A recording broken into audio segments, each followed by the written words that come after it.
Como corrigir esse problema? Não sei se vocês estudam isso também. Não tem dúvida. Veja, vamos, eu acho que a gente tem que remontar o que aconteceu na Lava Jato. Que, na realidade, é uma vitrine de coisas que aconteciam no Brasil desde a redemocratização e até mesmo antes dela. As chamadas empreiteiras, né, que eram basicamente empresas de construção pesada e concessionárias de serviço público, que aparecem e se tornam pujantes no contexto da criação de uma infraestrutura desse país monumental que se chama Brasil. À medida que a gente precisa construir estradas, aeroportos, barragens hidrelétricas, termoelétricas, portos e aí por diante, essas empresas, elas crescem, se especializam, criam um conteúdo nacional. Sim. São excelentes sob o ponto de vista de engenharia, fazem coisas que nenhuma outra, ou que outras de outros países não são capazes de fazer. Elas ganham uma capacidade técnica ímpar. É verdade. Mas elas interagem sistematicamente com os estados, ou com o Estado e com os governos, na falta, ou seja, carentes de um gabarito, de uma regulação objetiva que confira transparência a essas relações. Então, essas empresas, basicamente, elas interagem na medida em que elas participam de um certame, de uma licitação, e querem ganhar a licitação. Lógico.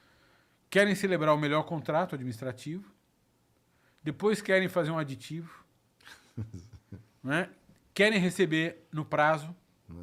Toda vez que elas precisam de alguma coisa do Estado, elas têm de interagir com os governos, que são aqueles que manejam o Estado naquele momento.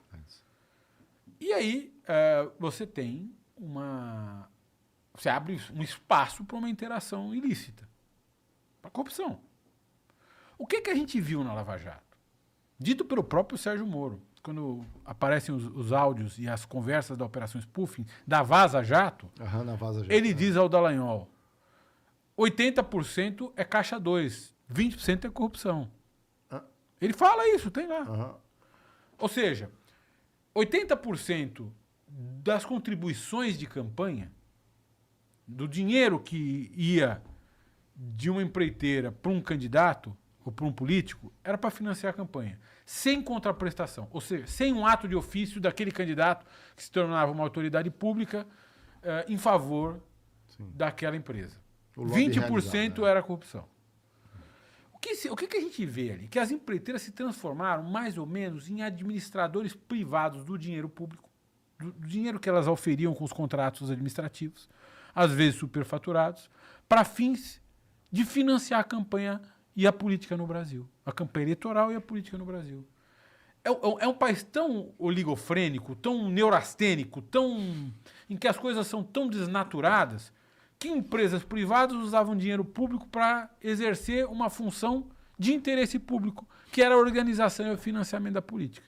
Porque não há país sem política. É verdade. O que a Lava Jato fez a gente acreditar é que era possível gerenciar esse país chamado Brasil sem política. Não há saída sem política, chefe. E quem diz que não é político, é político. Elegeram um cara que se dizia, eu não sou da política. Ele era 300 anos deputado federal, baixo clero, e virou presidente da República sendo político. Ele era político e continua político. Exato. Enfim, não tem solução fora da política. E precisa financiar a política. E ao invés da gente financiar a política de uma maneira racional, como fizeram nos Estados Unidos, com uma interação público-privada bastante bem definida e delimitada,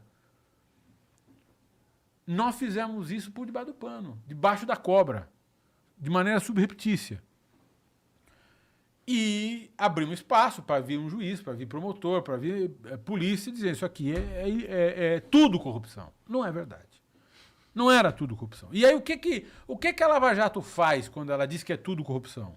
Ela proscreve, ela de certa forma, condena por banimento todo o setor de infraestrutura do país, que era um dos pilares da nossa economia. Sim.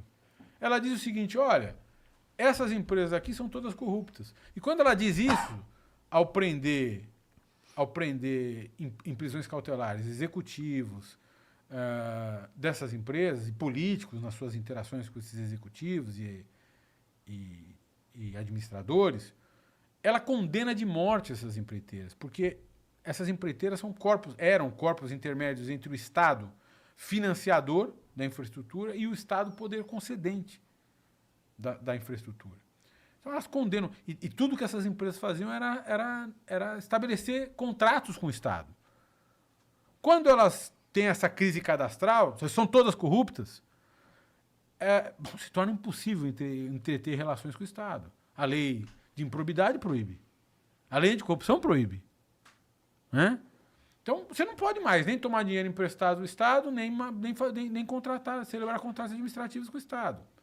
Bom, quem só faz isso, se tudo que eu faço é interagir com o Estado, eu não posso mais, o que acontece comigo, eu vou morrer. Nós simplesmente ceifamos milhões de empregos. Nós acabamos com o conteúdo nacional. Ou seja, nós matamos a nossa capacidade de produzir grandes obras de infraestrutura invejadas e admiradas no mundo todo. Nós perdemos bilhões de reais em arrecadação, e não só em 2014, 2015, de lá para cá. Sim, sim. O prejuízo está aí. Está aqui. Então, respondendo a tua pergunta, nós estamos vivendo ainda. As empreiteiras, elas basicamente deixaram de ser aquelas grandes potências empresariais e se transformaram em empresas que são quase que mortos-vivos. Né? Enfim, nós combalimos a nossa economia e nós ameaçamos um profundo e brutal retrocesso no ambiente empresarial do país. Nós podíamos ter depurado essas empresas, podíamos ter resolvido o problema do lobby eleitoral e pré-eleitoral, e nós não fizemos nada disso. Nós simplesmente matamos as nossas empresas e não resolvemos os problemas estruturais e não resolvemos os problemas que ainda permanecem. Nós podemos ter uma nova Lava Jato a qualquer momento. E pelo que o Mário falou, e inclusive está no seu livro também, o que se faz com isso é não só acabar com essas empresas, quando o correto seria depurar, como afastar as empresas sérias que gostariam de contratar serviços com o Estado, né? Não tenha dúvida, Cobreiro. Na medida em que você não tem uma regulação clara, você não define como é que essa interação público-privada se estabelece com absoluta licitude, ou seja, qual é o espaço em que é seguro interagir com o Estado,